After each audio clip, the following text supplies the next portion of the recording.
Hello friends, good afternoon, back to my new blog. Kabita's ব্লগের আরেকটি নতুন ভিডিওতে তোমাদেরকে স্বাগত। তোমরা সবাই কেমন আছো? আশা করি খুব ভালো আছো, আর আমিও খুব ভালো আছি।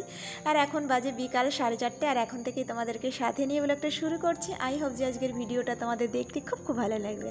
তো চলো ভিডিওটা শুরু করা যাক। আর হ্যাঁ, কোথাও যাবো সেই জন্যই রেডি হচ্ছি। তো সেভাবে তো রেডি হতে ইচ্ছা করে না, ওই জন্য আর বাইরে বেরোলে তো টুকিটাকি এখানে সব কিছুই পরতে হয়, গলায় কানে সমস্ত কিছুই। তো তোমরা তো আগের ভিডিওতে দেখেছিলে রেডি হয়েছিলাম, কিন্তু সেভাবে আর বেরোতে পারিনি। তো আজকে বেরোবো, তো ভিডিওটাকে স্কিপ করো না। কোথায় যাচ্ছি, কেন যাচ্ছি, সব কিছুই তোমরা দেখতে পারবে, আর স্কিপ করলে কিছুই বুঝতে পারবে না। তো সঙ্গে থাকো, আর অবশ্যই তোমাদের নিয়ে যাবো, তোমরা অবশ্যই দেখতে পারবে। আর আমার চ্যানেলে যদি নতুন বন্ধু হয়ে থাকো, অবশ্যই চ্যানেলটাকে সাবস্ক্রাইব করে চ্যানেলের পাশে থেকো। আর হ্যাঁ, আমার ভিডিওটা ফুল ওয়াচ করো, তোমাদের একটু ফুল ওয়াচে আমি একটু উপকৃত হব। তো এখন বেরিয়ে পড়বো, রেডি হয়ে গেছে। মোটামুটি সেরকম কিছুই করলাম না, তো ভীষণ গরম, আর ওয়েদারটাও অতটাও ভালো না, গুমঠো আছে। আগের দিন তো বৃষ্টির কারণে যেতে পারলাম না। তো চলো বেরিয়ে যাই। আর ছেলে ওর বাবা তো বাইরেই রয়েছে। এই যে আমরা বেরিয়ে গেছি। আর কোথায় যাচ্ছি দেখো, আমরা 3 জন আছি, আর মেয়ে নেই। আমরা মেয়েকে আনতে যাচ্ছি। আগের দিন বললাম না, মেয়েকে আনতে যাচ্ছিলাম, রেডি হয়েছে, তো বৃষ্টির কারণে যেতে পারিনি। তো ছেলে ভীষণ কান্না করছে, আর আজ কত খুশি, খুব আনন্দ পাচ্ছে যে যাওয়ার জন্য। আমি ভেবেছিলাম যাবো না, তো রেডিও হয়েছিলাম না। তো তারপরে ভাবলাম ছেলেকে নিয়ে এত দূর যাবে, তো ঘুমিয়ে পড়ে গাড়িতে, আবার মেয়েকে আসার সময় নিয়ে আসবে, রাত তো হয়েই যাবে। তারপরে তো ভীষণ অসুবিধা হবে, সেই কারণে ফাটাফাট রেডি হয়ে নিলাম। কোনো রকম একটু মাথাটাও তো চিরুনি করলাম না, আগে চিরুনি করা ছিল, দেখতেই পেলে। কোনো রকম সামনে একটু আঁচড়ে নিলাম, আর একটু সিঁদুর পরে নিলাম, ব্যাস হয়ে গেল। কারণ কি, আমি এখন অতটা রেডি হতে গেলে টাইম তো অনেকটাই লাগবে, ওই জন্য শুধু চুড়িদারটাই পরলাম। আর ব্যাস যেটা না করলে নয়, সেটাই কানে গলায়, তো ওটা না পরলে বেরোনো যায় না এখানে, সেই জন্য ওটা পরে নিলাম। আর কি বলতো, ছেলে দেখো কতটা খুশি, ভীষণ খুশি, দিদিকে আনতে যাচ্ছে। আর ও ছেলে মেয়ে দিদিকে ছাড়া একটুও থাকতে পারে না, কিন্তু মেয়ে আবার এখন আর ছেলেকে ছাড়া থাকতে চায়। কারণ বলতো, শুধু মারে মেয়েকে, আর ও এখন ভালো লাগে না, বড় হয়ে গেছে। ও কিন্তু কখনোই একে মারতে চায় না, যে ভাই, সেই জন্য, যে ভাই তো ছোট, তো সেই কারণে ভাইকে মারতে চায় না, কিন্তু ও সবসময় মারে। সেই কারণে বলে আমি থাকবো না, চলে যাই। তো কোথাও গেলে ওর থেকে দূরে থাকলেও ভালোই থাকে, আর ও তো একদমই আসার নাম করছে না।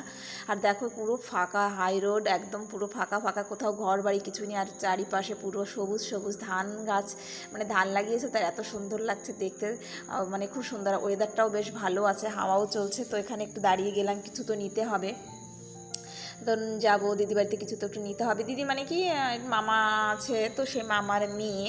আর মামা সেরকম নিজেদের যে সেরকম রিলেটিভ, নিজেদের কাছে সেরকম না। অনেক সময় এক জায়গায় থাকলে, আসা যাওয়া থাকলে, দুঃসম্পর্ক সেটা কাছের হয়ে যায় না, রক্তের থেকেও সেটা দেখা যায়, আসা যাওয়া করতে, কথাবার্তা বলতে নিজের মতো হয়ে যায়। তো সেরকমই, যাই হোক, নিজেরও সেরকম ননদ না, বা হাজব্যান্ডেরও নিজের বোন না। যাই হোক, এক জায়গায় থাকতে এখন সেরকমই অনেকটা কাছেরই হয়ে গেছে। আমাদের বাড়ি বা বাড়িতে ওদের বাড়িও একই জায়গা, তো ওরা এখানকারই অনেক দিন ধরে এখানেই থাকে, সেই ছোট থেকে ওই দিদিটা। আর আমরা তো কয়েক বছর মাত্র আছি এখানে, তো সেইভাবেই আমাদের বাড়ির কাছেই বাড়ি। তো আনারস নিয়েছি 2টো, আর ছেলে তো চকলেট নেওয়ার জন্য বায়না করলো।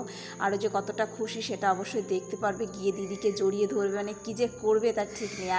আর দিদি তো খুব খুশি হবে, কিন্তু ও আসতে চাইছে না, বলছে আমি আর কিছুদিন থাকবো, তো স্কুল খোলা রয়েছে। আর আমরা জানো বাড়িটা চিনতে পারছিলাম না, অনেক দিন আগে এসেছিলাম, প্রায় 1 বছর আগে। তো অনেক গলিটা বুঝতে পারছিলাম না, আগে ছিল ইটের রাস্তা।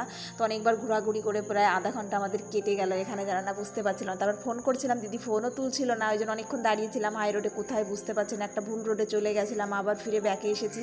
তো যাই হোক, এখন ফোনে কথা হলো, তো ফাইনালি চলে এসেছি বাড়িতে, একটু ভেতরে। তো দেখো মেয়ে ছেলেকে পেয়ে যে কী আনন্দ পাচ্ছে, আর ও তো দিদিকে জড়িয়ে ধরে খুব মজা করছে।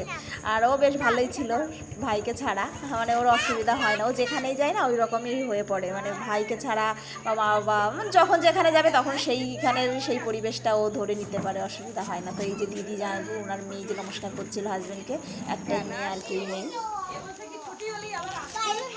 ভাই পাগল হয়ে যাচ্ছে দিদির জন্য।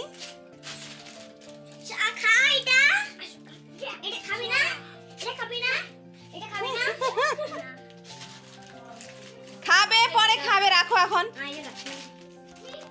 খালি দেখ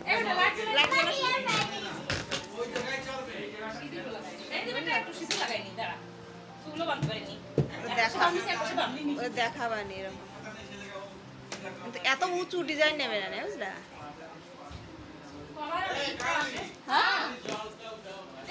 তানিষ্কা তোমার কষ্ট লাগেনি সেইটা বলো, ভাইয়ের কথা পরে বলো। এতদিন পরে মা বাবা থেকে ছুটলাম। এই যে আমার পুকুর বাড়িটা কতদিন যে কষ্ট সহ্য করেছি রেখেছে, যখন আমি থাকি বাড়িতে মারে বারবার। যখন বাড়িতে থাকো তখন কি করে? মারে। সেদিন চলে এসেছে। হ্যাঁ। এই তুই মারো তাই দিদি চলে এসেছে, এদিকে তাকাও, এদিকে তাকাও। মারো তাই দিদি চলে এসেছে। আসো তো আমার কোলে আসো, একটু আসো আমার কোলে আসো।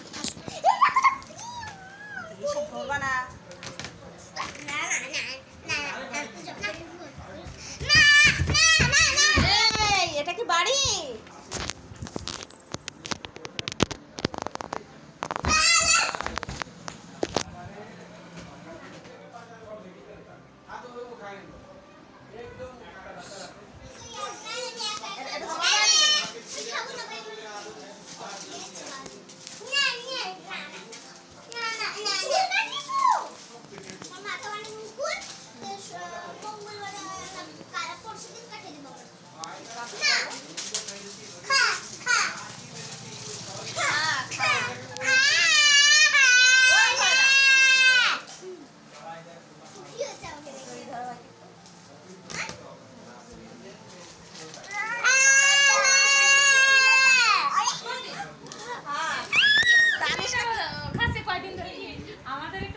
এ যেতে চাইছে না, আমরা বলছি চলো, ও বলছে না যাবো না, আমি আর একটা দিন থাকবো, তো এরকম তো বারবার আসা সম্ভব না, যেহেতু অনেকটাই দূর, সেই কারণে তো বললাম না চলো পরে আবার আসবো। তো সেই কারণে রাজি হলো যেতে। আর আসার সঙ্গে সঙ্গে আমাদের কোল্ড ড্রিঙ্কস দিয়েছিল দিদি, আর বিস্কুট, তোর সঙ্গে চানাচুরও ছিল। আর মেয়ের ছেলে দেখো মেয়েকে একটা লাথি মারলো, তো মেয়ে রেগে গেছে, বলছে আমি আর যাবো না। তো পাপা আবার ছেলেকে মারতে গেছিলো।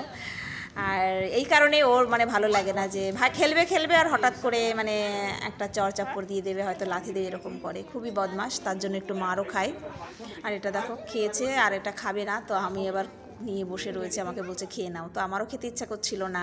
আর যেহেতু আমরা খেয়ে দিয়ে গেছি, বলেছিলাম রান্নাবান্না করবো না, তো যেহেতু আগের দিন আমাদের আসার কথা ছিল, সেদিন রান্নাবান্না করে রেখেছিল, যেহেতু দিদিদেরও নিরামিষ চলছে, তো কেউ একজন মারা গেছে বংশের, সেই জন্য তো পনির টনির অনেক কিছু রান্না করেছিল, ডাল টাল আমরা যেহেতু আগের দিন আসতে পারিনি বৃষ্টির কারণে, তো আর আজকে আমরা বলে এসেছি রান্না করবো না, আমরা দুপুরবেলা একদম খেয়ে দিয়েই বেরিয়েছি, তো সেই কারণে তো রান্না করেনি। আর আমাদের পেটটা ভরা ছিল ওই জন্য, আর চা তো আমরা খাই না, সেই কারণে বারণ করেছি চা বানাতে, তো চা বানাইনি, ওটাই দিয়েছে, তো ওটা খেয়েই আমরা তারপরে বেরিয়ে গেলাম। আর আনারস নিয়ে গেছিলাম, সেটাও কেটে দিয়েছিল, ওটাও খেলাম আমরা।